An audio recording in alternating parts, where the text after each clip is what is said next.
Actor Robert De Niro has reversed course in a highly controversial documentary film. His prestigious Tribeca Film Festival will no longer feature a film called VAXXED. De Niro initially defended the decision to screen the film at Tribeca. But after mounting pressure over the weekend, the decision was made to cancel the screening. I have nothing but respect for Robert De Niro and Tribeca. I can't imagine what type of pressure came down that would make them pull a movie that they were obviously behind in the beginning. If VAXXED would have been quietly screened at Tribeca and been summarily ignored, I don't know what would have happened.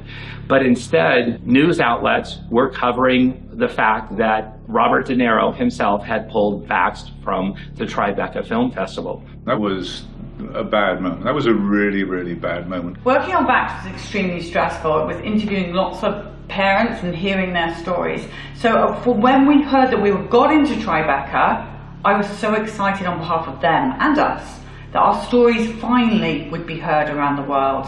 When we got pulled from Tribeca, it was just like a massive punch in the gut. The parents, yet again, have no voice. That was the worst 3 days of my life until early the following week. There was a bit of controversy, some headlines at the beginning of this year's festival when it was announced that this film called VAXXED would be screened. All I wanted was the movie to be seen. People can make their own judgment, but you must see it. With this controversy, probably more people will see this movie. Yeah, as they should, as they should. It was an extraordinary moment, and it really brings home how censorship works or doesn't work for the other side. They'd never confronted anything like this before. They'd never had to deal with a film like this, and they censored it.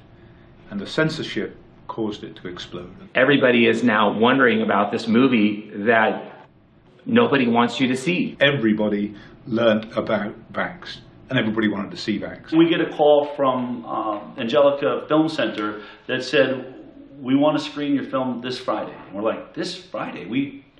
We weren't going to be screening at Tribeca till like 3 weeks from now. Can we at least go with the same screening date that we were planning on for Tribeca? And they said, no. You're the biggest social media story in the world today. We don't know how long that's going to last, and that's why we're offering you this opportunity. We've got no money, we've got no posters, we've got no publicity, we've got nothing, but we've been given 3 days to decide whether we want to take the Angelica Theatre in New York. And we said yes.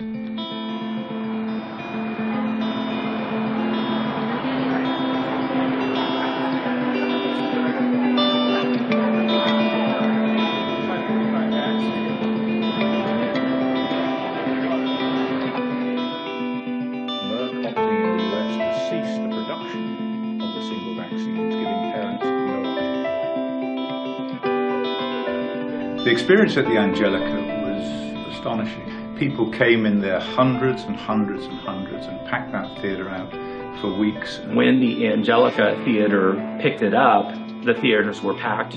People couldn't stop talking about it. And the amount of notoriety, this was a real game changer. The reception for the film was astonishing, and it just caught fire from that point forward. From that moment on, we were on tour, flying from one venue to another, Q&As. Stories are coming from the people of America. Premieres in each city. What was obvious very, very, very early on was the amount of parents that had watched VAXXED and then afterwards wanted to come up and tell their story. They'd say, I identified with your story. And they wanted to say, this happened to me. And the line for these parents with their stories got bigger and bigger and bigger and bigger. So I said to Andy and Dale, you do the whistleblowing and answer all the questions on the science side and how you made the film, and I'll take the parents' stories. There wasn't enough hours in the day to be able to get these stories. It was obvious that we had a way bigger problem than we ever anticipated. Thank God for Periscope. Periscope, the most amazing thing that happened as we travelled around was Periscope, because what it meant was the world could join in.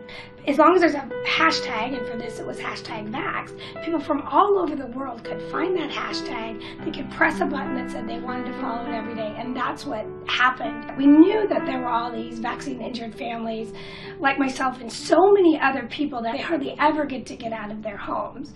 So we knew that there was a real solid group of people that would be very interested in this movement, allowing people to feel like they were there at the event. Our community grew and grew and grew and grew because of Periscope. It provided the opportunity for people to be there. We were live to the world. While we were hearing the story, the world was hearing the story. And that encouraged everybody to have hope and to keep going and to tell their story. We were exhausted. I mean, it just didn't stop. We were on planes every other day, going to a new theater, a new city. And I remember Polly was sitting there and she said, "We need a bus." Getting a bus of some kind to travel on the ground, to be with the people on the ground, was the way to go forward, because we were missing so many stories and so much time wasted just sitting in airports. In usual Polly form, I think it was like 14 hours later, she's like, "I found a bus." VAXXED has just bought an RV. Woohoo!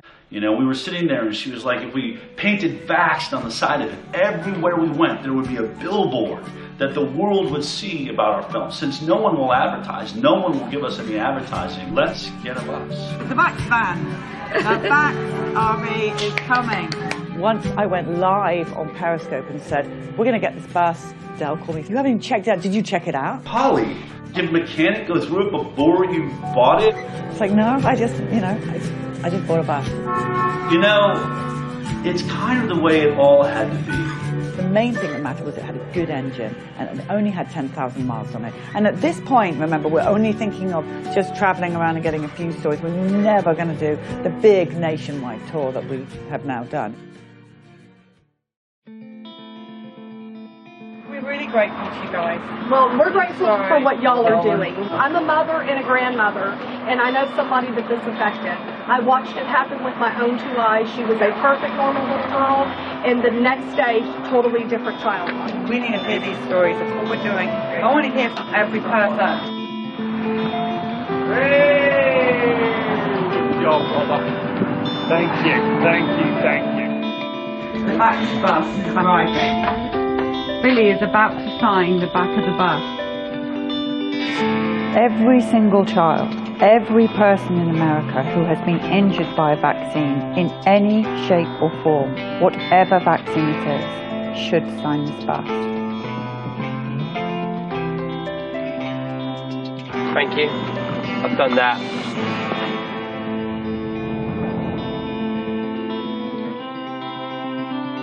So one of the most interesting people that we worked with on the bus, in fact, this person worked with me from the beginning right into the end, was Anu.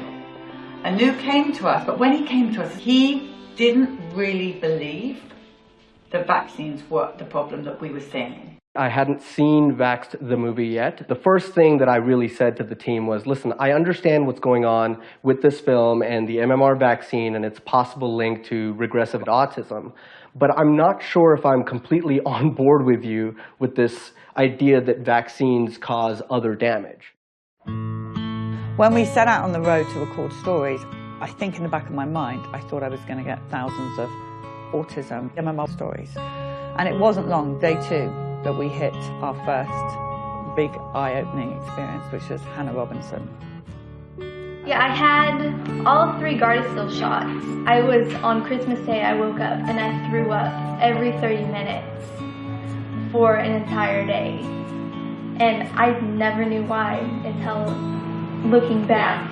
And she would kept complaining with her neck hurting severely, and at school she would be texting me that her heart was racing, and when she climbed the stairs at school that she was like out of breath. After I started getting sick and we really started pressing them saying we need to figure out what's wrong, they pretty much told us do not come back. She single-handedly changed the mindset of the whole crew because she could talk, Unlike Billy, can't explain his injuries. She went through exactly what happened to her. Step by step, what happened to her, it started clicking in my brain like, wait a minute, there's something really wrong here. So here we had in front of us a young girl, beautiful young girl, in a wheelchair talking about how she had this Gardasil HPV vaccine, and the images of her really affected all of us. Her story really did change a lot of our mindsets. And by the end of that story, I was like, oh my God, I really don't know what's going on. There's something more to this. At that point going forward, we were in for way more than we bargained for. We were about to have an education that you just couldn't buy.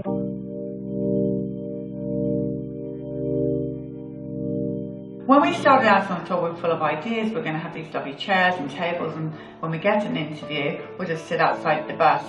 But what happened very, very quickly is the lines got bigger and bigger and bigger, and the noise of people coming to see the bus, wanting to tell their story. And so we moved everything inside, and that became the iconic place for stories to be told.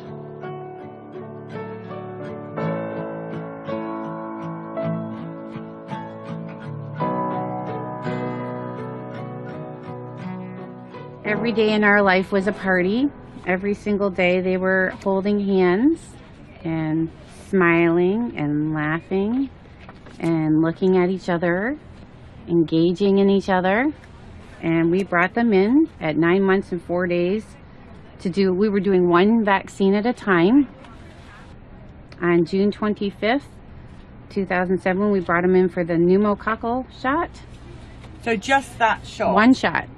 My daughter still has the mark on her leg from the shot. She was the first one to get it, and she screamed and never really stopped screaming after that. But we continued, we didn't know. We did the boys as well.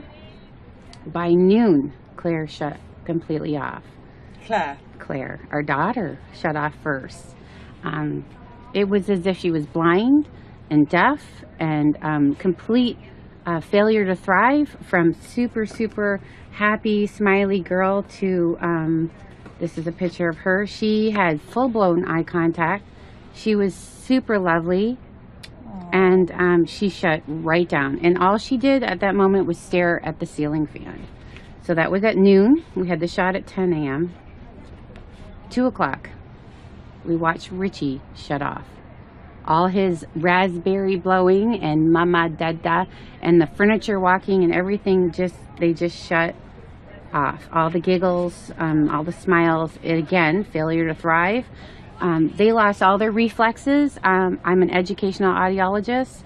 I actually did the test for the stapedial reflex, which is a little muscle in the middle ear, just to see if a muscle they can't control was still working, and it didn't. The stapedial reflex dampens sound, so your ears don't hurt from a really loud sound, and both of them had no stapedial reflex. They stopped blinking, stopped yawning, stopped coughing, stopped sneezing.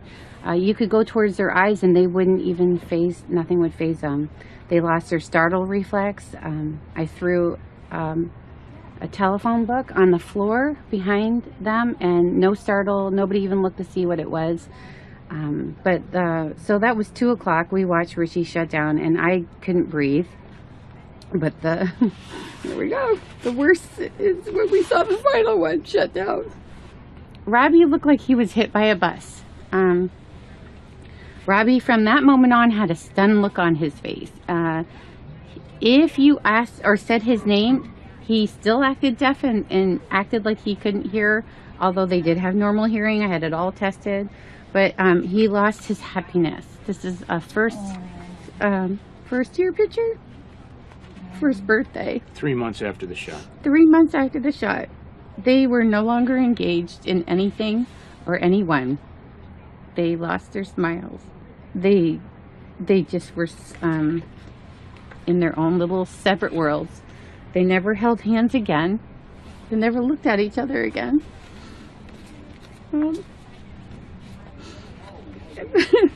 Sorry.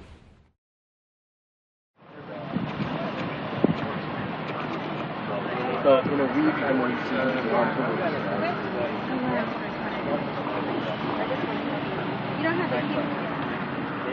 My name is Nico LaHood. I'm a daddy, I'm a husband, I'm a former district attorney of Bexar County, and I'm a current private lawyer. The vaccine issue wasn't an issue with us. Davi, my wife, was from Mexico, so vaccines had the perception of doing something good. And for me, you don't question a doctor. And so our first 2 children followed the schedule, and so Maya was no different. We were excited to have our first child. She was vaccinated on day 1. Around her 6-month vaccines, she was following the schedule, and her body broke out in these hives. I mean, it was very alarming. First-time parents, we were scared out of our mind. We go to the doctor, and nobody told us it even could potentially be vaccines. We had no wisdom to ask to look at the insert. What was told to us, actually, and I can't even believe I'm saying this, was that Maya was allergic, hear me, to Davi's breast milk. And nobody gave us a medical reason, nobody gave us a medical explanation why our daughter broke out in hives immediately after her 6-month vaccine.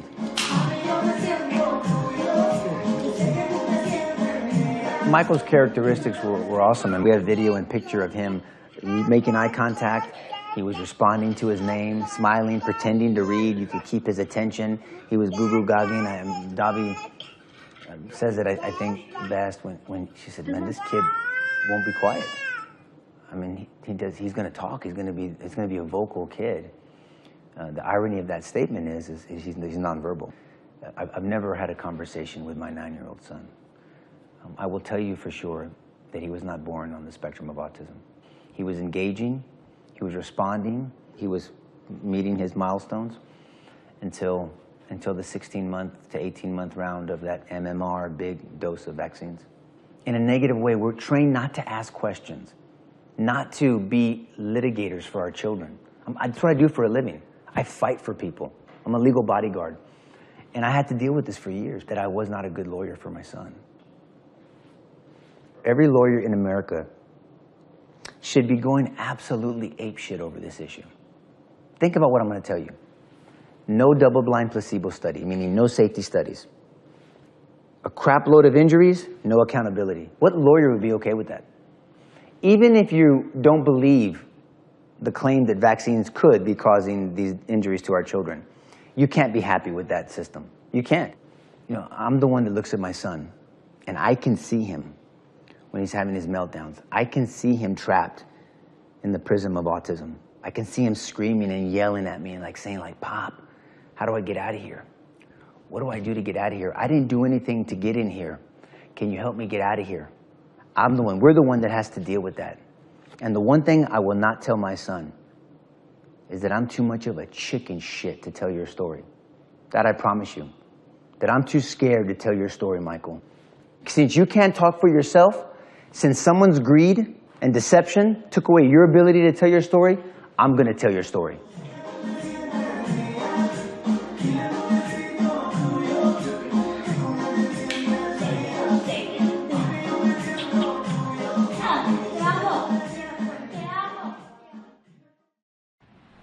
My son was healthy at birth. He was healthy. So at 18 months, he had already had his measles, mumps, rubella vaccine, at which point the damage became so apparent that Zachy just completely disappeared. He just left. And we were left with the shell that we're still dealing with. He had such a horrible bout of falls from the seizures that we were going to the emergency room so often, the doctor gave my husband a stapler and a staple remover to do it at home. I mean, is that better than a week of measles? My son would have been a football player. And instead, he wears diapers. He uses a pacifier. He's nonverbal. He has extreme rages where I think he's in some kind of a pain. And no doctor will take him as a patient here in Las Vegas. I used to have a column, and I was looking for a doctor then, and I'm looking for a doctor still. Because of his constant seizures and having to check on him, or if I hear him get up, I know to run in there before he falls against the wall. Where's his room? I upstairs. I sleep upstairs. My husband and I don't even get to sleep in the same room anymore. You know, living in a 2-story house, In the mornings, I'm pretty much trapped. I have to stay up there until I know he's up and about and, you know, not going to have one, because he's had far too many seizures on our stairs. And, you know, people say, oh, you should move to a one-story house. Well, you know, yeah, that'd be great. Who's going to come renovate this house? The one thing that really just breaks my heart and that we can cry about is who's gonna take care of her when we're gone.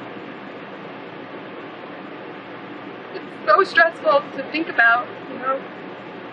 He was hitting all of his milestones. Oh, she was perfect. Adorable, sweet, beautiful, enjoyed being cuddled. Started, you know, talking and walking at an early age, doing everything, just excelled. Had been saying dada, he had been pointing. Ethan could look me in the eye before that and he could laugh.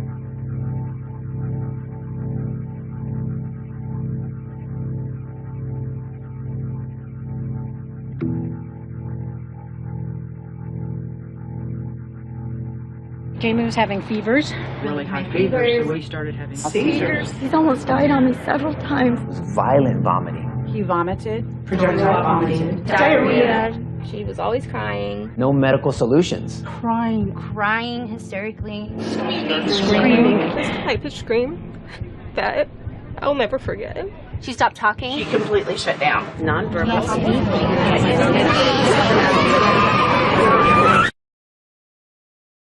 Let me tell you what a day in our life is like. So you got, say, a 6 or 7 or 8-year-old child who's not potty trained, and at 2 or 3 or 4 o'clock in the morning they fill their diaper. Well, you assume that's pretty uncomfortable, so they take it off. Pretty soon it's all over them, it's all over the bed. In short order, it's all over me, it's all over her. I'm snapping at her, she's snapping at me. We're both snapping at the kid, who is the only innocent party in the whole scenario. And the one thing that's conspicuously absent from that scenario is anybody who told you that shot was safe. They were all asleep in their bed.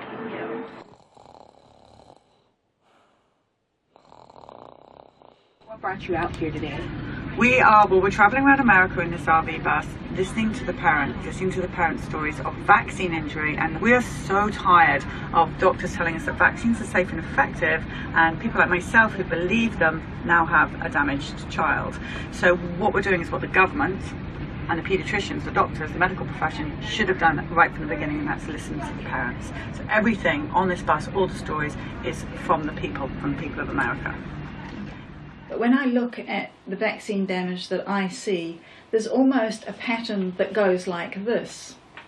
Damage as early as possible, damage as often as possible, deny the damage could possibly be anything other than a coincidence, denigrate the damaged when they point it out, describe the parents of damaged children as deluded or delusional, and then demonize those parents, and then divide society so that pro-vaccine then demonize parents who once were pro-vaccine but vaccinated their children who became damaged.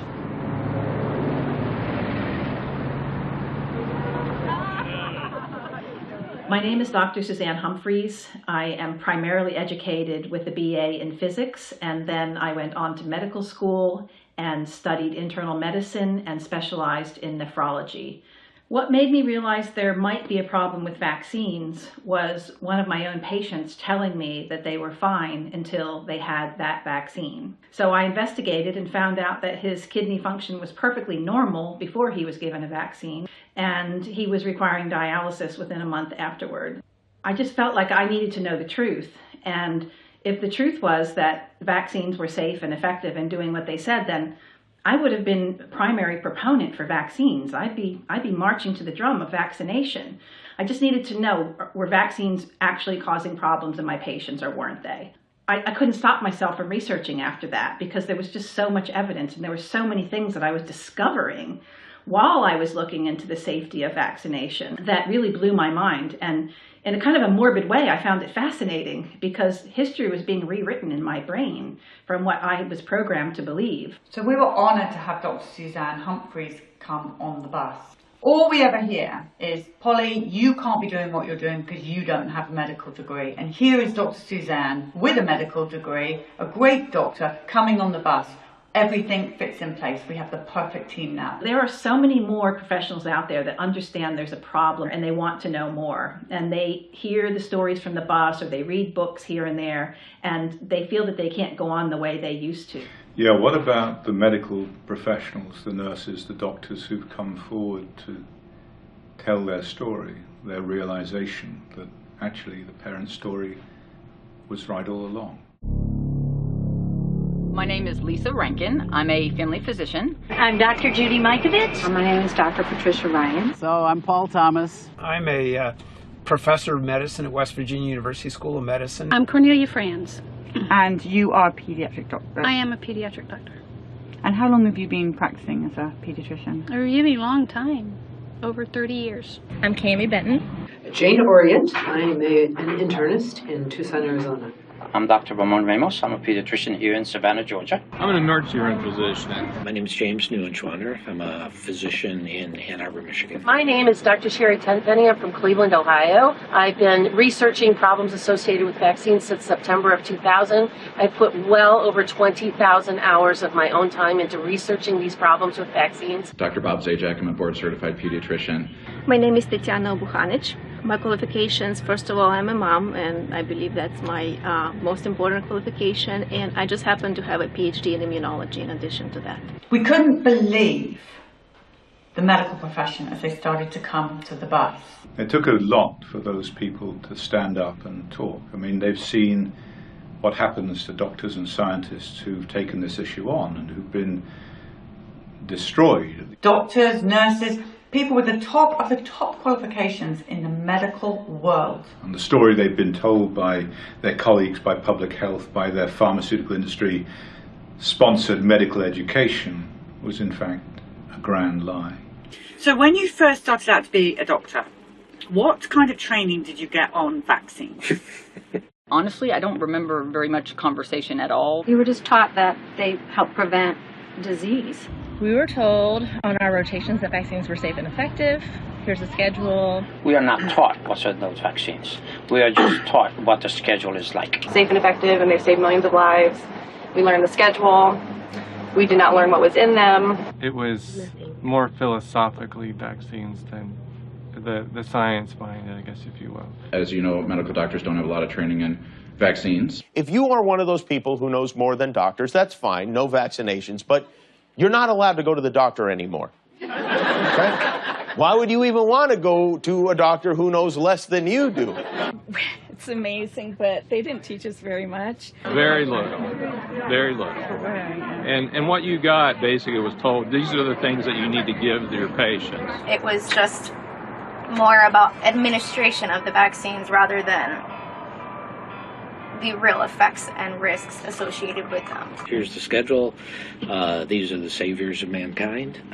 They're safe, and you need to make sure everybody's vaccinated. In the field of vaccines, everything is great, everything is safe and effective, everything has been determined. There is no need to go back and look at it again. Just like everybody else, I have to go to the insert and look what's in it. I don't know what they put in vaccines. And so I kind of thought that they were saline water and like bits of viruses and it, you know, super safe. Yeah, you learn about adjuvants and you learn about the immune system and how it works, but as far as what the vaccine actually does, and you never heard about the negative effect of a vaccine. Never. Zero. None. The whole argument of your doctor has done all this research. Well, if they've done it on their own, maybe. Yeah. Well, since there was no discussion of there being anything bad about vaccines, and unless you spend some time on your own, you know, investigating, you have the presumption that vaccines are good and that everyone should get them and that you should make sure that every child coming into your office is getting them on schedule or they're going to have some horrible illness. So there wasn't any training. There wasn't any looking at side effects. There wasn't any of that. So nothing. Would an immunologist be probably, of all the medical professions, someone that is near to being an expert? I would say no one is an expert in vaccines, absolutely no Parents one. Are, by the way. Yes, because no one is being taught about vaccines in schools. And so basically in vaccine field, You really have to be a self-taught expert. If doctors don't know about vaccines because they've had no training, then who are you going to trust? You have to trust the parents. You have to listen to the parents.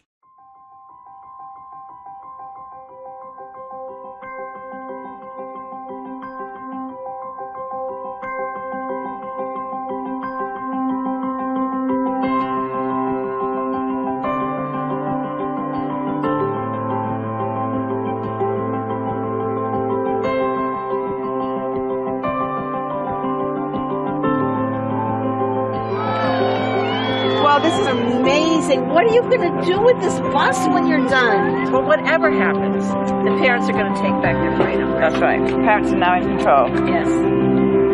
The right people. That's right. See all those hearts?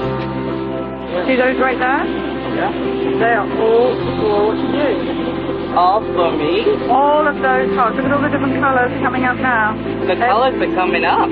Every single one of those is for you. Cool, isn't it? Yeah, that's how much people love you. They love me too. They really do. Yeah, baby, people love you. They love you a lot.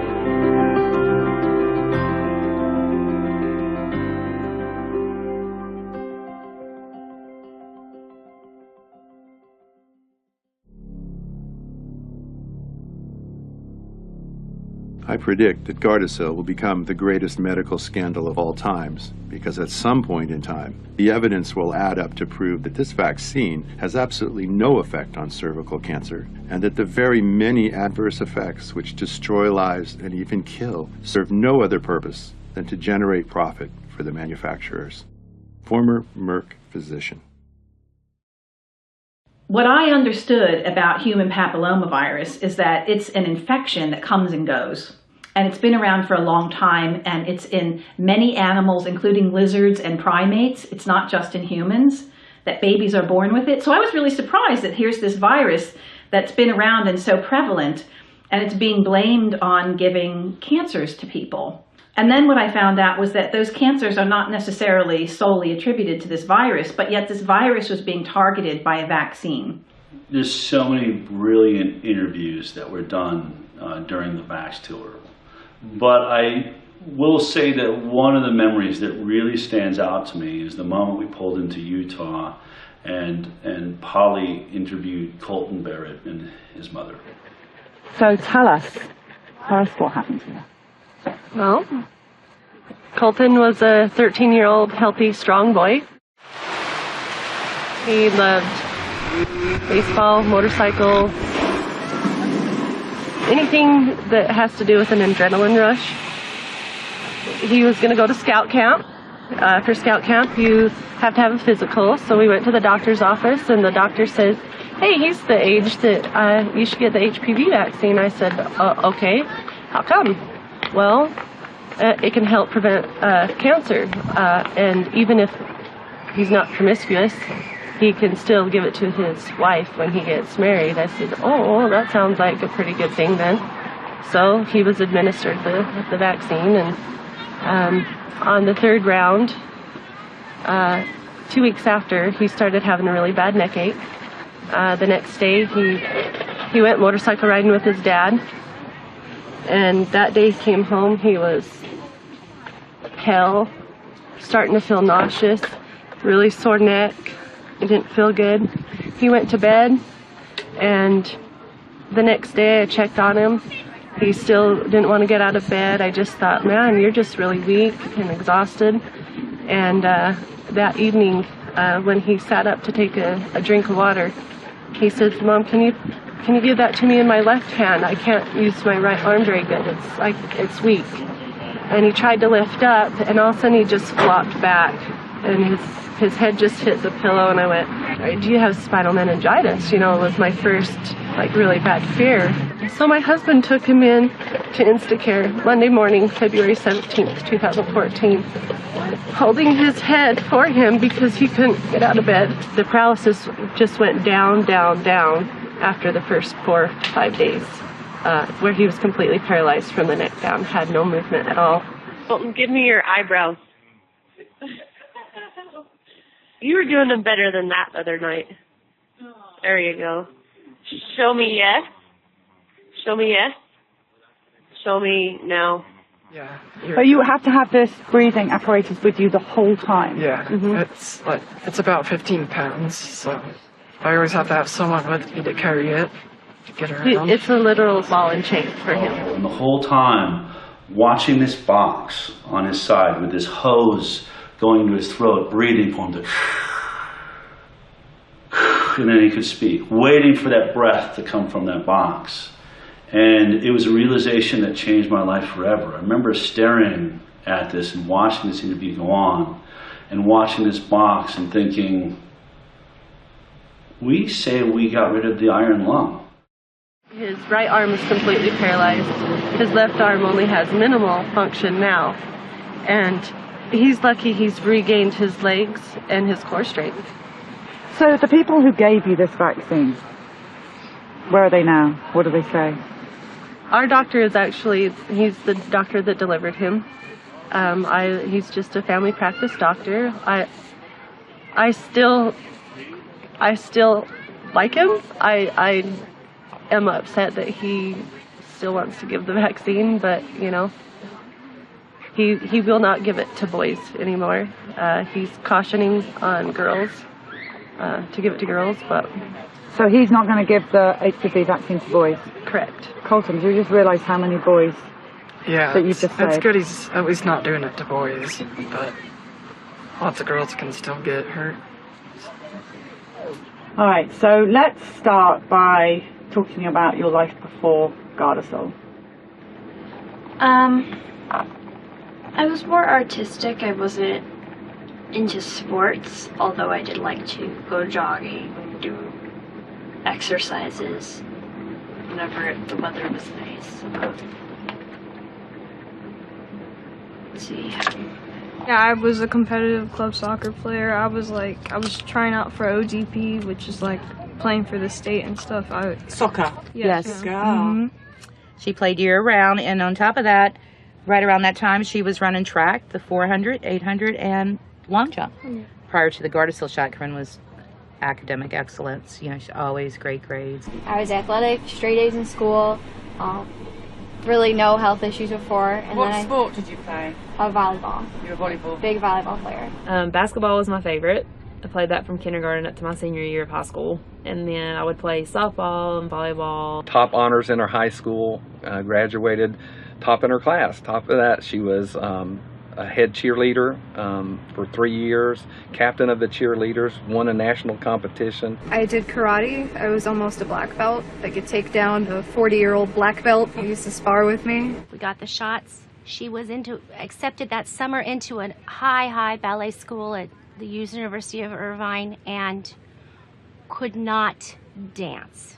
Ballet, tap, jazz, hip-hop. Pretty much everything I could possibly do, I did. And she was doing really well in school, and she was really popular. And she actually had auditioned with Disney, and they wanted to fly her out to California. And she had a very promising future. Yeah, I was really active. I started going to the gym with her probably at age like 13. 4 or 5 times a week. Yeah. Played volleyball. So sleeping for a couple of days was out of character? Completely. She was playing basketball. She was doing track. She made varsity wrestling her freshman year and had a grip of friends. And her freshman year, that's when she got that HPV vaccine and everything changed for her. She was a straight A student. Everything she was doing was for scholarships. She was college bound. That's where she was going. And this destroyed that for her. I had never seen a vaccine cause so much devastation as I had with the HPV vaccines. The Gardasil vaccine is among the most injurious of any vaccination that's ever been manufactured in the United States.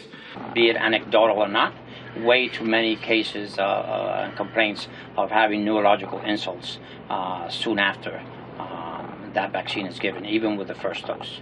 Gardasil is probably the single worst mass vaccine that we've ever seen. So what we were seeing was these really high-functioning teenagers ending up in wheelchairs, and some of them actually ending up dying or killing themselves. And I don't think you can ever justify that for an infection that comes and goes, that causes very little disease in and of itself, and something where Pap smears were doing such a good job.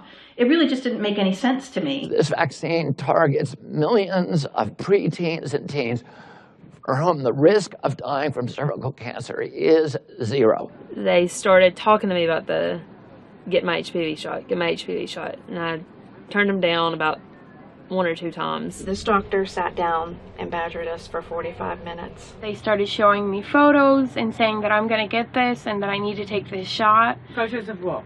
Photos of cervical cancer and just what it will happen if you don't get the shot, blisters and different things, and it scared me. I was scared.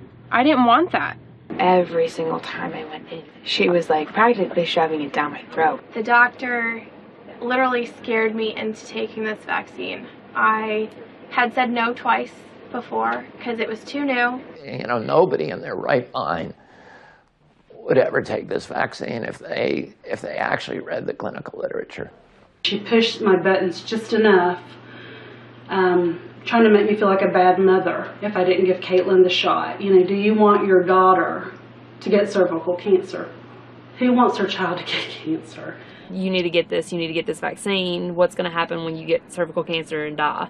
Well, cancer is a scary word, so of course I started to listen. Oh wow, oh my gosh, sign me up. I don't ever want to have cancer. I was just afraid of the word cancer, so I thought, oh my God, I have to go get this, it's free. You know, I was young, I didn't know anything about this, so I just was like, okay, I just agreed to it. The death rates in the Gardasil trials were 37 times the death rates for cervical cancer. Children who take that vaccine, the Gardasil vaccine, are 37 times more likely to die from the vaccine than they are to die from cervical cancer. I really wasn't educated about Gardasil at the time, so I allowed the vaccination.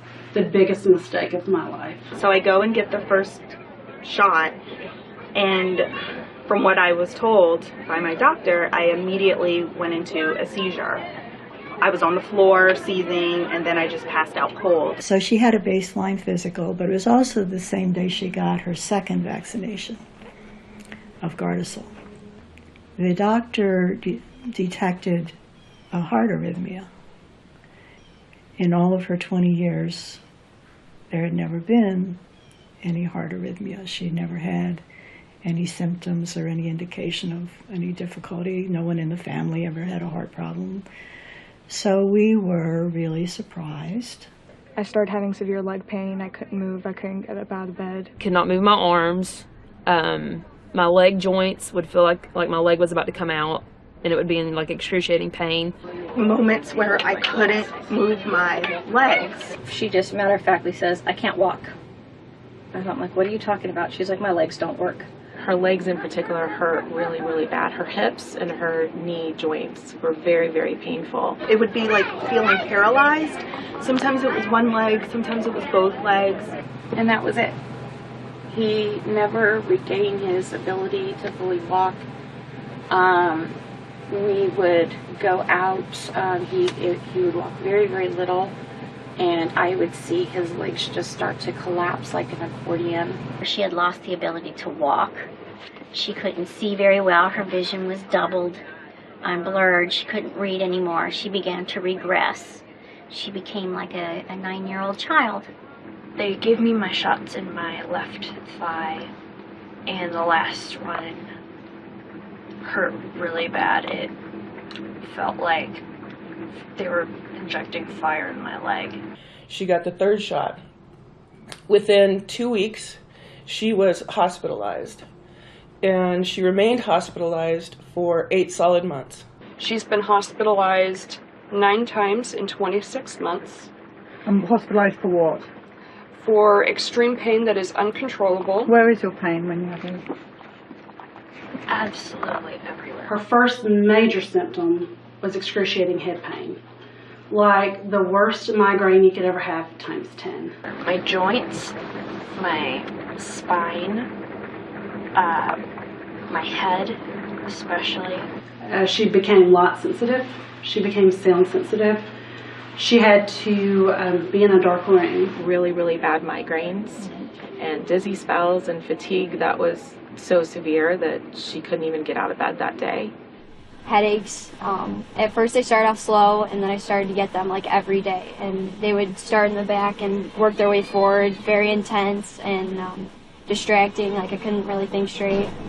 I got my period for the first time, and then it went away forever, like it never came back. So she was diagnosed with a very rare disease called post-histoplasmosis fibrosing mediastinitis. In her right mediastinum, she has a 10-centimeter tissue mass. It's inoperable. She has this, I'm sorry, Jeff. We're just hoping it won't grow. We don't know. I mean, we're taking it day by day. It's by all her vitals, so they cannot do any operations to try to take it out. She came down with pneumonia, bronchitis, 2 ear infections, a sinus infection, a throat infection, and constant thrush. So much pain, right, even now. And I just wish someone would reach in my back and rip out my spine. I cannot take this anymore. This is an NJ2. What it does is basically it goes up my nose and near my throat, and it goes past my stomach into my jejunum, or the first part of the small intestine, because my stomach is completely paralyzed. Your stomach is paralyzed? Yes. The NG2 wouldn't work, and we had to be put on a port for nutrition, which she was on for 3 years. 3 years. The child never ate a meal for 3 years. And if that wasn't bad enough, then she had suffered enough pain, and she had this excruciating long bone pain in her legs. And we would have to ice her legs down to give her relief. And she was miserable. She was just miserable. And she would say to me, she'd say, I want to go home. And she'd be in this house and she would say, I want to go home. And she was talking about to be with the Lord. I went in for a gynecologist appointment, got a pap smear, and they told me it came back abnormal. And I immediately started freaking out because I've never had one abnormal. Very few doctors have ever heard of it. Nobody knows how to treat it. Anything they prescribe, she's a guinea pig. She's the initial guinea pig. So they put her on an immunosuppressant and itraconazole, which is an antifungal medication. I'll dump some of them out. This is what it looks like to be on Gardasil, the aftermath of it. And this is just one bag. We got about 15 more at home. I said, okay. I said, so what does that mean about the abnormal cells? And she said, well, they're precancerous. And I said, cancerous for what? And she said, cervical cancer. So we have to worry the rest of her life if the inflammation in her body is going to make that mass grow again. I should have never got those shots because in my mind, I knew that they were what gave me HPV.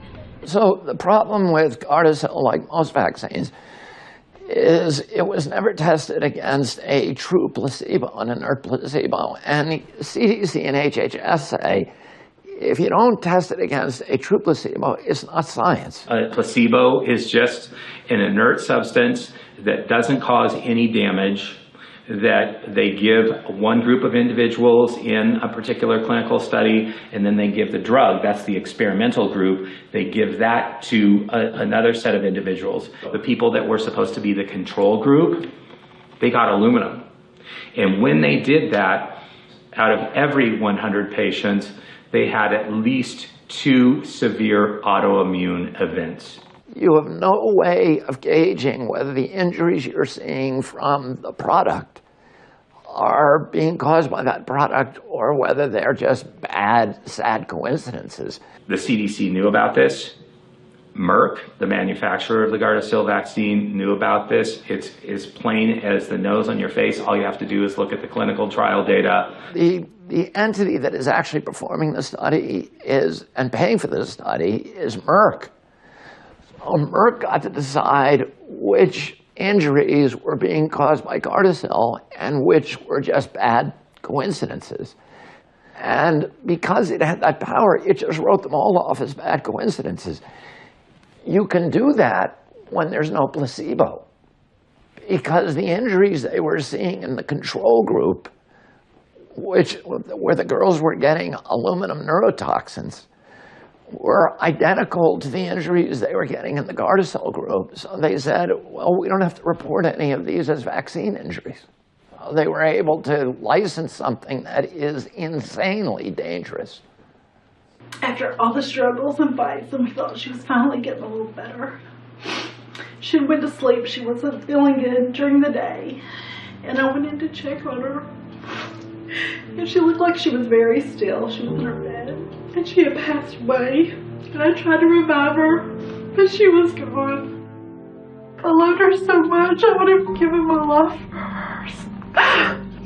She was just a good kid, and her mom made a bad choice. The last hug I gave her, I was standing on the step hugging her, and I wanted her to stay longer. She said, no, Mom, I want to get back to school. Okay, I'll see you in a couple weeks. But in the interim, the police came to our door one night. So I said to them, is this about my daughter? And they said, yes. And I said, was she in an accident? They said, no. They said they found her dead in her bed at school and that they didn't know what happened. And so, I don't know if anyone's ever had somebody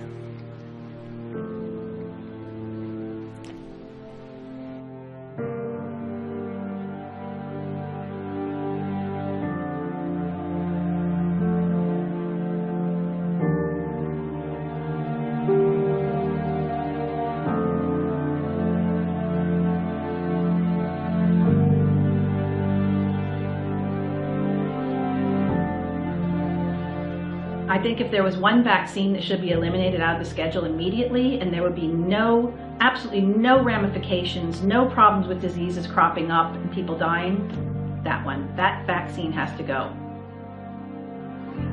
So tell us from your point of view. Well, it does suck, not being able to play sports anymore. Because I did do a lot of sports, and it was my favorite. You are awesome sportsman. We've just seen photos of you. Yeah, and I have to sit on the sideline, just watch everybody. But getting used to it, so it's not as bad anymore. The one thing about Colton is he does always smile, and he's an awesome kid that way. He doesn't complain. You're good, huh? Yeah, good.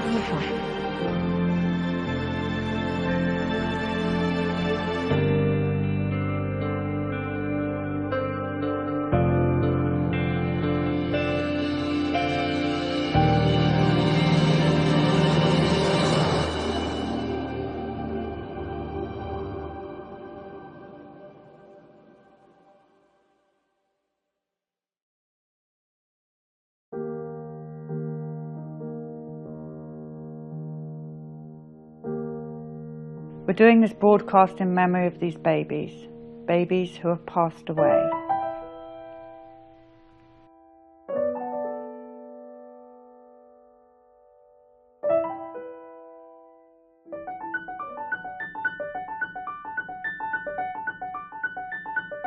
And so as we travelled on and on and on, we then met parents who would tell us that they would vaccinate their babies and then their babies would die.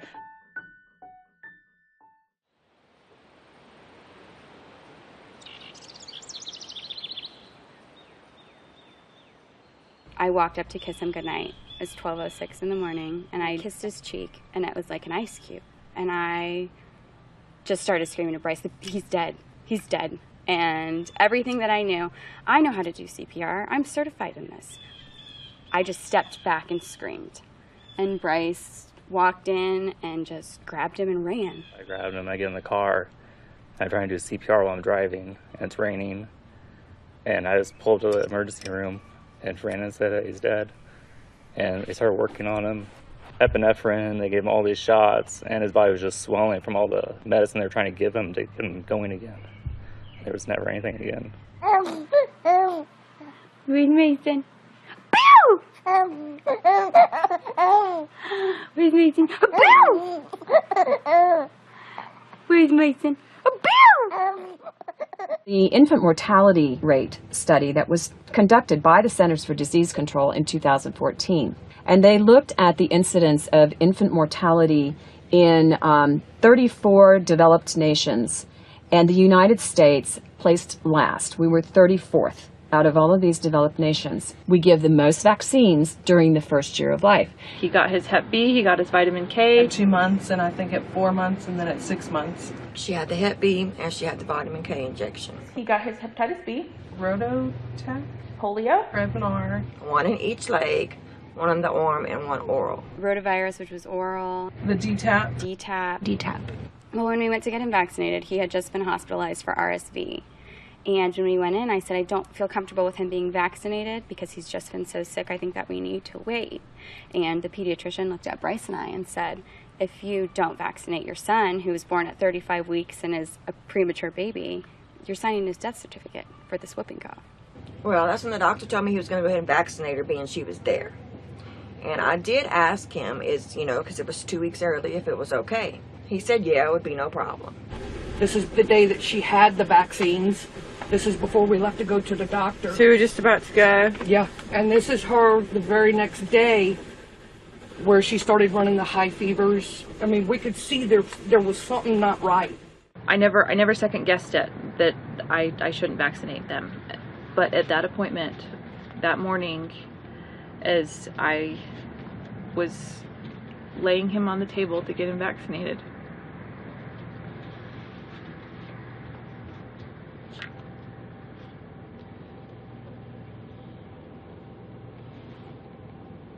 and the nurse is going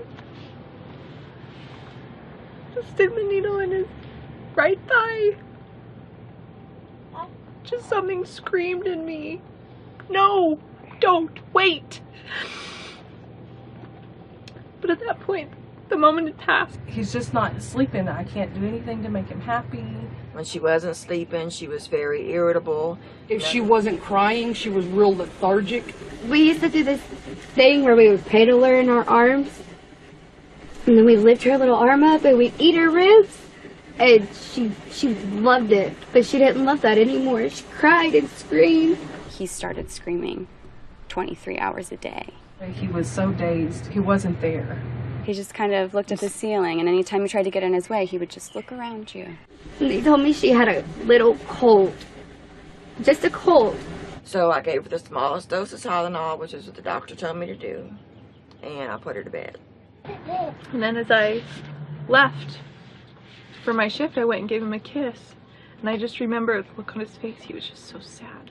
And he doesn't get sad because he was with his dad. His dad was with him. He was with his sister. He could play with her. But it was almost like I was leaving him for the last time, and he knew it.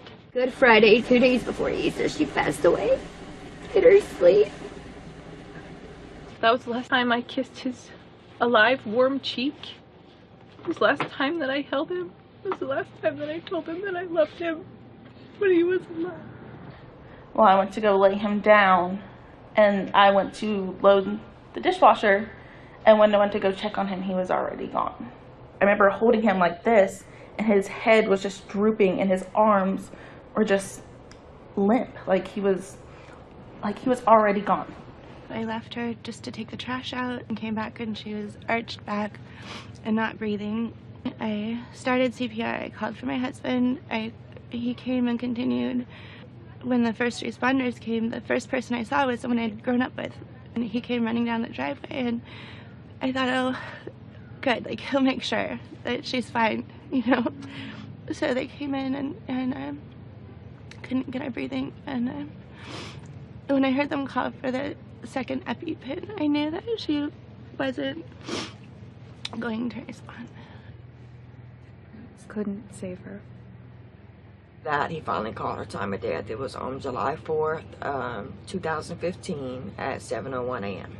They let us go in there where she was, and I held her and I held her and I just prayed for her to start breathing. She's been through a lot. She lost her innocence that night, because we had to tell her in the ER to say goodbye to Kobe because he's going to live with Jesus and he won't see him again. And the sparkle just left her eye. You could see it. She was happy. She didn't understand that she was losing her best friend that night. Brave girl. And you will see your brother again. We leave the hospital, we get home with my parents trying to talk about funeral arrangements, and cops come knock on my door. The police wouldn't let us go home without them. They had to escort us home. Child Protective Services, whenever something like this happens, they're automatically there. What are y'all trying to say? Are y'all trying to say I did something to my baby? They took our son's crib and mattress out of the house. They took pictures and took her dose of Tylenol that I gave her, took her last feeding that she had. Looked in every cabinet, woke up our other kids, asked them questions. They treated us like we did it, like we killed her. And that hurt. They couldn't find nothing, and they labeled it SIDS.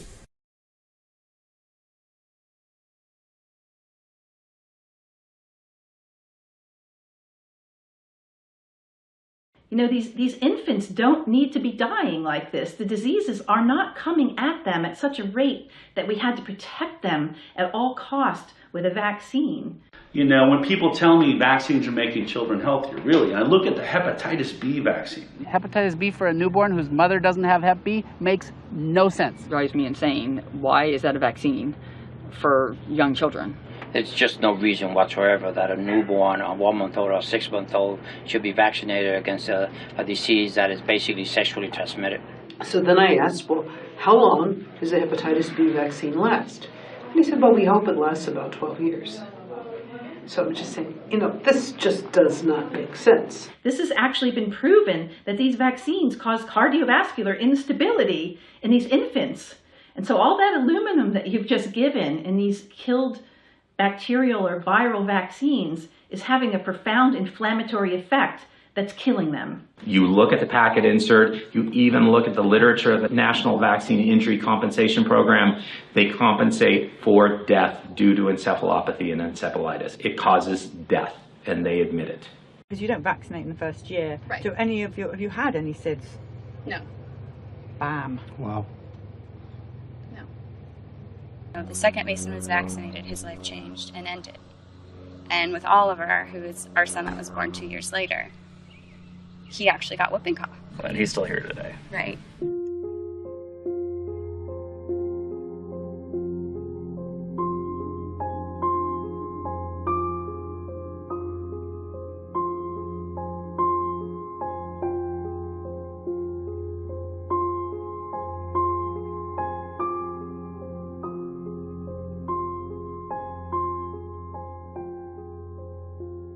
Whoever knew that you could die from a vaccine? I had no idea you could die from a vaccine.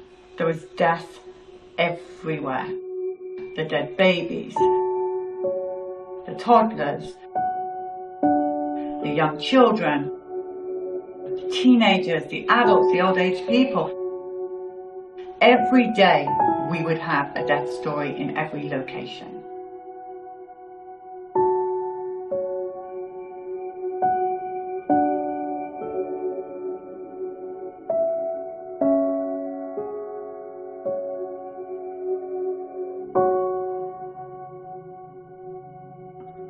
I found it really difficult to be on the bus and even listening to the stories. We were utterly mentally exhausted and our hearts were breaking and we felt like our souls were being ripped from us listening to the utter devastation. I actually had to tune out some of it because my heart couldn't hold all of it. It was just too difficult to carry these stories around in my head and my heart.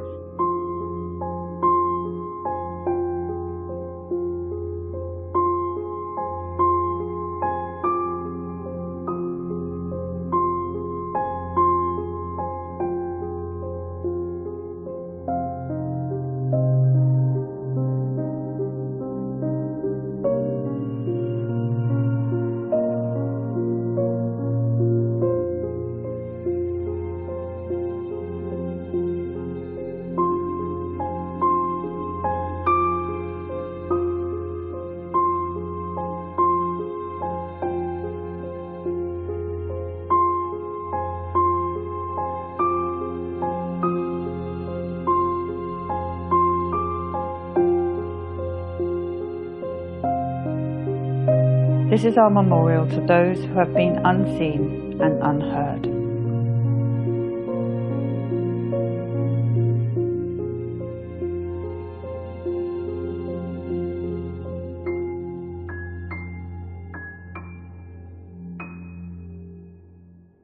Public health emergency is in effect in New York City this morning in response to the rapidly growing measles outbreak. Measles outbreaks are rattling regions of the country again this year. I've studied measles since 1990 intensively. It's a fascinating subject. And measles was becoming a dramatically milder disease in a very, very short space of time. During the 1920s, it was a major killer of children, 1,200 per million during epidemics, and that fell precipitously beyond that point, to the point where in the single vaccine was introduced, there'd been a 99.96% reduction in case fatality rate. It was becoming dramatically milder.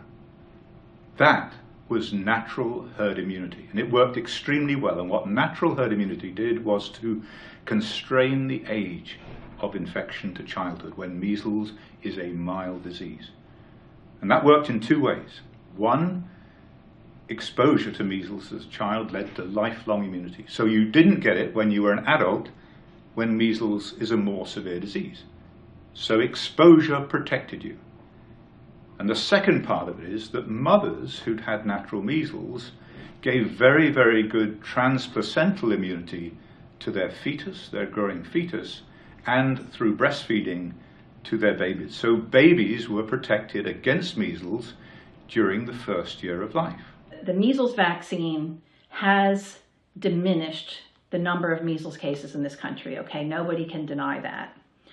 The problem is that it's skewed the immunity in the population into a place where the most vulnerable are now not protected. So what has vaccination done? Firstly, it doesn't work, so it doesn't produce immunity for life. The vaccine fails, and you become susceptible to measles again when you're more vulnerable to a severe infection as an adult. The second end of the infants, mothers who've had measles vaccine don't give good immunity to their babies. So babies are no longer protected during the first year of life. So vaccination has in fact destroyed natural herd immunity. If we were to stop vaccinating today for measles, what we would have is a resurgence of measles. Most people would get it and be fine and recover from it, even adults. People think you're going to die if you get measles as an adult. You're not. But if you had more circulating virus in the population, then those newborn babies, which were formerly protected by their mothers, are now susceptible. So we've really been put in a pickle by this vaccine program. It's also led to renewed concerns about pockets of unvaccinated children there and across the country. An unvaccinated community is an at-risk community. It places all of us at risk. The idea that these children are somehow a threat to the vaccinated. Well, if the vaccines work, they wouldn't be a threat at all, but of course they don't work. So that's one problem that public health has. The aim is to force everybody to be vaccinated. And the primary reason for that is to get rid of the unvaccinated control group so that nobody can see how healthy unvaccinated children are in comparison with vaccinated children. They're not a source of infection. They're the healthiest children you could ever meet. So this whole notion, as I've said, of herd immunity, of community immunity, whatever that means, is based upon a complete fabrication. It's a lie. Do we blame the anti-vax movement for that? Well, yes. Unfortunately, these outbreaks are due to the anti-vaccine movement. Our media is trying to make people hate unvaccinated families, unvaccinated children, making you terrified of the measles. And the reason the measles are spreading is those people that aren't using the vaccines. But what's scary is the language to hate children, to hate people, to say that they are putting us all at risk. We have had multi-generational indoctrination with fear because people don't understand that measles is a fever, a cough, a rash, and maybe some diarrhea in the vast majority of people. And autism really is a disease because it is something that's permanent, life-changing, and lasts a really long time. So would you rather have a cold or a flu, or would you rather have a lifelong travesty because you're so afraid of getting an infection? A child of mine was healthy, strong, and full of life before vaccination, but very shortly afterwards it became dull and pale, and soon sickness made its appearance. It just escaped death. I believe, sir, we can go so far as to say children that have been vaccinated can be picked out from those who are not. A parent, December 31st, 1894. You've never met a parent who regretted not vaccinating, but you meet hundreds and thousands who do. So we took a break after the first leg, and we all had time to reflect on what had just happened with this amazing amount of people turning up to tell their stories. And that's when we suddenly realised the unvaccinated people are there for a reason. We need to start the second leg interviewing them as well. They're not doing vaccinated versus unvaccinated studies because they're frightened of the results. If you did a vaccinated versus unvaccinated study, we know what's going to happen. The entire vaccine program would come into question. They won't do the vax study. We, the people, are going to go out there and see for ourselves.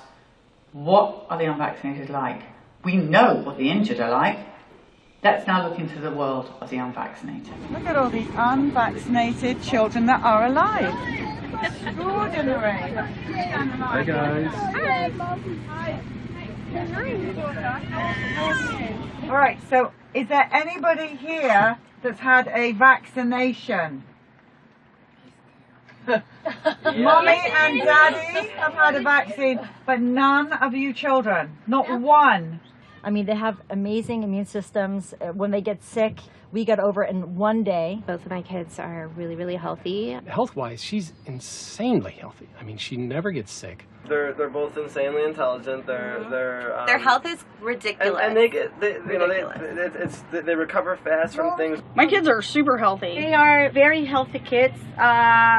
They have traveled to many places. My kids have gone to Nicaragua. You can't get more third world country than that, trust me. With no vaccines. With no vaccines. I have super healthy, great, unvaccinated kids. How is all your health? Well, we're all healthy, and I've never been to a doctor for any reason except a broken arm and a neuromuscular injury. I have 3 grown children. They're all grown up. And did you vaccinate your children? No, I did not. They're all completely unvaccinated.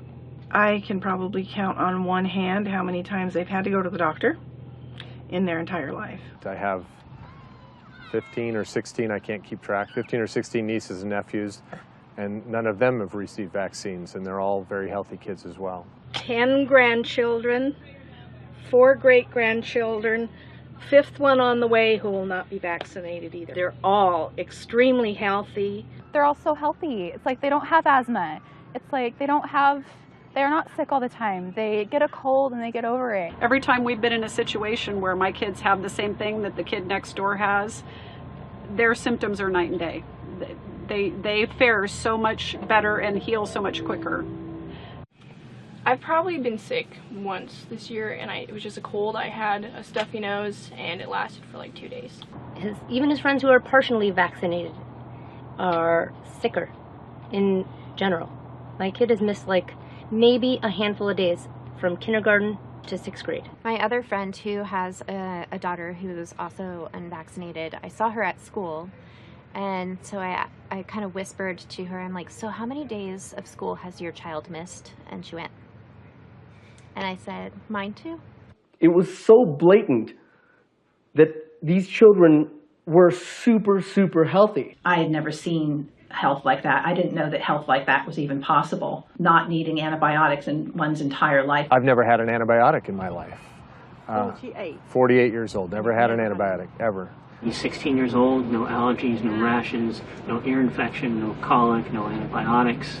She's never had an over-the-counter medication, not once. Neither one has ever had a shot, Tylenol, aspirin, antibiotic. No antibiotic. Neither of them, apart from that, have had any antibiotics or any meds. She has never had an antibiotic. My daughter had an infected toe, and she had antibiotics once for that, but that's been it. People that I know that do vaccinate, I know their kids have seems to me more health problems. I mean, my kids don't really have any, definitely no chronic health problems. They've never been on pharmaceuticals. They've never needed you know, they've gone to the doctor for broken bones, which is why it's one thing I like doctors for. The totally unvaccinated kids are always the most healthy ones. So my daughter also had like 3 ear infections before she was 6 months old. After that 6-month appointment and we stopped, she hasn't had one since then. Nothing. She was perfectly healthy. Robust health. Yeah. She's never had an ear infection. Neither of them have, actually. What about ear infections? No. Because you're 14, you must have had at least one ear infection in your life. No. My daughter is now 12 and has never had one single ear infection. Ear infections? No, none of my kids have had ear infections at all. Whatever. No, none of them. See the number of children in these unvaccinated populations that have never even had an ear infection. I mean, I can't imagine that. My son was a walking ear infection. All we did was toss antibiotics down his throat in order to keep the ear infections at bay. And now you have these children who are unvaccinated, and the significant, large proportion of them have never seen an ear infection. That is just nigh into incredible. I mean, our expectation was that these children were going to be constantly sick, that their immune systems were just not supported. The reality was completely the opposite of that. You have no vaccine at all? Never. I'm in my 60s. I've never been vaccinated for anything. Anything at all? No, and then I had 2 kids that are now 28 and 30, and they were never vaccinated. This is Palmer, he's 6. He's been sick maybe 4 days his entire life. Never had any mumps, measles, chickenpox, Eczema, asthma, ear infections, ADD, ADHD, no ma'am. autism, ADD, ADHD, peanut allergy. Does he have eczema, allergy, ear infection? Just big, strong muscles. And a really smart brain. I could see the difference in kids. I used to be a kindergarten teacher, so I know what kids, you know, should look like and what they are looking like today. Both of my boys were reading by the age of 4. My family thinks it's like voodoo, like we're crazy people, and you know, how can you not vaccinate? But then every time they see our kids, they're like, it's they just unbelievable seem how healthy so they ahead are. of the curve. By 18 months, she's singing songs, she can have conversation. He's a very bright boy. He's 3 years old and he's learning Mandarin. He knows Spanish, he knows English, he's a bilingual child. Sign language. He knows sign language. He's a very bright child. She does sign language, she speaks Spanish. Yes, teach him Spanish. 2, yep. And speaking 3 languages. Yep. So he's English, Spanish, and sign language. They're very smart, and it's actually a challenge to challenge them with reading and math, and they're beyond their level. They're all highly intelligent, bright-eyed, healthy children. He's 3 months old and he is so strong. He's super strong. Hi. He's super healthy. He's happy, smiling all the Where's time. Polly? I can't get over this 4-month child is like basically standing up. I'm just supporting her. Do it over there, guys. She is alert. She's so strong. This is the best therapy ever. Grab an unvaccinated baby and cuddle it. Sorry. It's perfect. Guys, you know, I'm sorry to report to you, it's the truth. It's what we're seeing out here. We're not making this up. This is the people of America reporting to us their children that are vaccinated and injured, and their children that are unvaccinated and perfectly fine. Everything suddenly became lighter. The minute we invited the unvaccinated into our lives, everything went up like that. So you could do a SID story, which broke our hearts, and then in would come an unvaccinated family.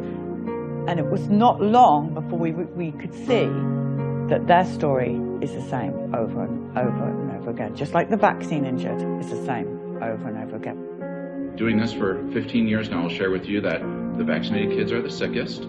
The partially vaccinated kids are not as sick, and the unvaccinated kids are the healthiest. I've been in practice long enough that I can actually tell you that the unvaxxed kids are healthier. I can also tell you that if the unvaxxed kids are a problem, then according to what's out there should be a lot of hospital admissions for my unvaxxed kids getting those things.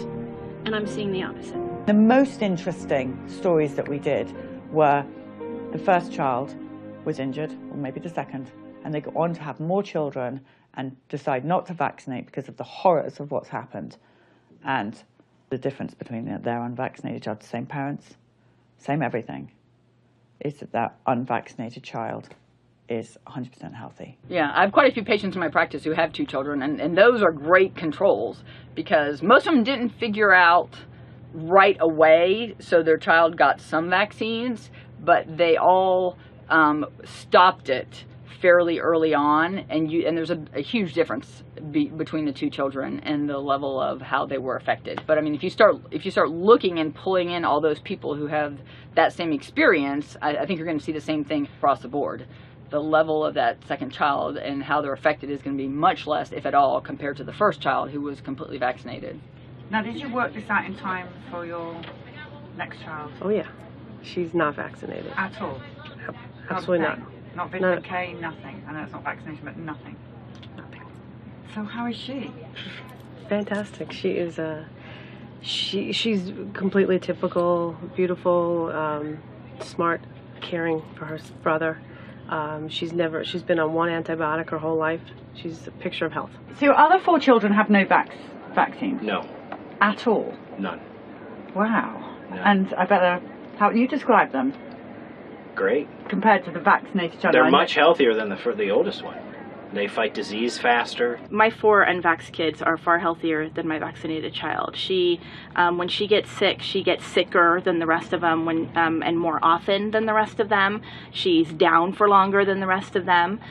Whether that's vaccine related or not, I don't know, but it seems to be an awful coincidence. I was in the ER with my oldest all the time, and these 2 are never sick. And my boys were little. We also had a lot of asthma and breathing treatments and antibiotics over and over and over. No ear infections, but all of those other things. And these girls don't get what and your these other girls, boys do? no. She's never needed anything, and she's 2 years old. By this time, this child had already been at the hospital. He had, had dozens of antibiotics. Lucas is the only one that's completely unvaxxed. And it's interesting, he's our healthiest child. He has never been sick, never even so much as had a cold. She's always the last one to get sick and the first one to get better. His left ear, it was so significant, they actually had to kind of rebuild his eardrum from it. And that's, to me, that's one of the stark contrasts I see is our 13-month-old has had not a single ear infection. Riley has had none. So Caden gets strep throat about 3 times a year. He also has allergies and ADHD. But we still love you. You're still very smart. So don't worry. Riley has been sick once. My first is the sickest child that I have. She'll get sick. She'll be sick the longest. She'll be sick the hardest, actually. I mean, I guess she'll feel the worst pain or the most symptoms. Then my other 3, they'll be sick maybe a day and less than 24 hours, and they're done and they're fine. Their body really knows how to fight whatever disease they come in contact with. He is compensated through the vaccine injury compensation program. My oldest 3 suffer with eczema, suffer with allergies, constipation, and they're the first ones to get sick. The only time he's gone to doctor for checkups is because he's asked to go and wanted to see what it was like to go to the doctor's office. You wanted to go to see a doctor? Mm-hmm. Okay, yeah, right. So, well, because Keenan has to go so often, and so he wanted to see what it was like to go. Do your unvaccinated children have all the injuries that we see so commonly in the vaccinated? Do they have the ear infections and the antibiotics and the eczema, asthma, allergies? None. Nothing? No. So the results of your study is the unvaxxed are supersonic healthy and the vaxxed are not. Yes, right. So the conclusion of the unvaxxed studies in your house is what? That the unvaxxed kids are far healthier. I don't worry about measles. I don't worry about polio. I don't worry about these things with her because she has a strong immune system. I worry about it with my son who is fully vaccinated because he would not be able to survive any of that, even though he was vaccinated for it. It hurts me to watch the development, honestly, of my son because I see what my daughter could have done. And I feel an immense guilt for vaccinating her. So in our scenario, we've got, a control for a lot of different variables. Same genetics, same mother and father, same environment, all 3 children. And the key discriminator that makes these children different is the presence or degree to which they're vaccinated. Have a look at these vaccinated, unvaccinated families, which are controlled for genetics, they're controlled for their food intake, their environment, and everything else, and consistently we're seeing the unvaccinated, never vaccinated children are far healthier. So we have ear infections, antibiotics, high-pitched scream from the vaccinated, unvaccinated, none of the above. And that became probably the most exciting revelation of the whole tour. Now that I've seen so much of it and seen so many vaccinated and unvaccinated family members with the same thread, it's undeniable that an unvaccinated child's immune system is going to be that much more functional, that their brains actually function better. And when you understand how vaccines work and what the components of vaccines, including aluminum and all of the inflammation, do to anybody, no matter what your age, it makes complete sense that in the long run, that child's going to be much more functional and much healthier and able to do battle against any disease that comes along, the majority of which have no matching vaccine. When you get out into the population and you start to meet people who, because they've heard of our stories, have not vaccinated their children, and you see these wonderful, healthy, happy, robust children, then it just makes all the difference in the world. And these are the children that actually now we need to protect above all others. Not force them to be vaccinated by rule of law, but to protect them, because they're going to be looking after the damaged children in the future. There's no question about what we saw. What we all collectively saw was the same thing. Health, health, health for the unvaccinated, injury, injury, injury with the vaccinated. Same story. That doesn't mean they're never going to get anything. You know, the only thing it says to me, my kids are vaccine free, my kids will never, ever, ever be injured. Ever. With 100% certainty, they'll never be injured. I mean, if I was a new parent listening to these unvaccinated stories over and over and over again, it would be game over for me. I'm going your way. Yeah, I don't understand why you wouldn't. You know, if you're seeing an unvaccinated child, completely healthy, thriving, alert, and then you see all these sick kids that are constantly going to the doctor and on antibiotics and vaccinated, and you see all the eczema that they have, or asthma, allergies, all these different things that kids are affected with. Choosing a healthy child versus an unhealthy child, that's really your choice. When I heard about the bus, I was over the moon. And when we finally were able to see the bus directly and sign Steve's name on the bus, it was such an emotional moment. You saw the emotion in the person that was either injured or the parents of the injured or dead child as they wrote their name. It was like a relief for them to write the name on the bus. Like someone is hearing them, someone is saying, yes, you're not alone. Yes, this did happen. It gave a voice to the voiceless people who are cooped up in their homes taking care of vaccine-injured children and vaccine-injured adults. And I knew that people would come out in droves. The people are everything. So once the people started talking, which they did in fact, and this is going to get bigger and bigger and bigger, it's the other side have to wave the white flag now. It's over. It's not like we're gaining anything by speaking out, you know? We're losing friends and family members. People won't talk to us. You're getting kicked out of mommy groups. You're getting kicked out of doctor's offices. It's not to our benefit to speak out. But if my story, or if any of our stories, will help save one child from being injured or dying, then it's worth it. Because you can't walk away from something like this and know the truth and not say anything. You can't. What have we done to all these people? We've taken their lives as they should have been. We've destroyed the brains of countless people around the world. It can change. And it will change, and we will win this battle, if that's what it is. And we will win it through the parents' stories. We will win it through the parents telling their truth. We'll win it through the doctors and nurses standing up and saying, this is what I know to be true. If I'd seen that vaccines can cause injury, outside of autism, injury beyond belief. If I'd heard that the doctors, the medical professionals, had no training in vaccines, and if I had seen the health of the unvaccinated, there is no way I would have feared measles, mumps, rubella, chickenpox, all these things that we vaccinate our children for. I wouldn't have feared them. VAXXED, the film, will get a lot of credit, but the greatest credit, I really believe, to this movement and the change we will one day see will be owed to those parents out there, to those that told of their injuries, that were no longer afraid, those that brought their unvaccinated children and their stories forward, those who were brave enough to tell their story, that moved others to come and tell their story. And now all over the world, people telling their stories. That is the movement. That is what really happened. That bus, this tour, the people's story is what has changed the climate and the discussion around vaccines. And we'll look back at this experience in 10 years' time and we'll say, what were they thinking?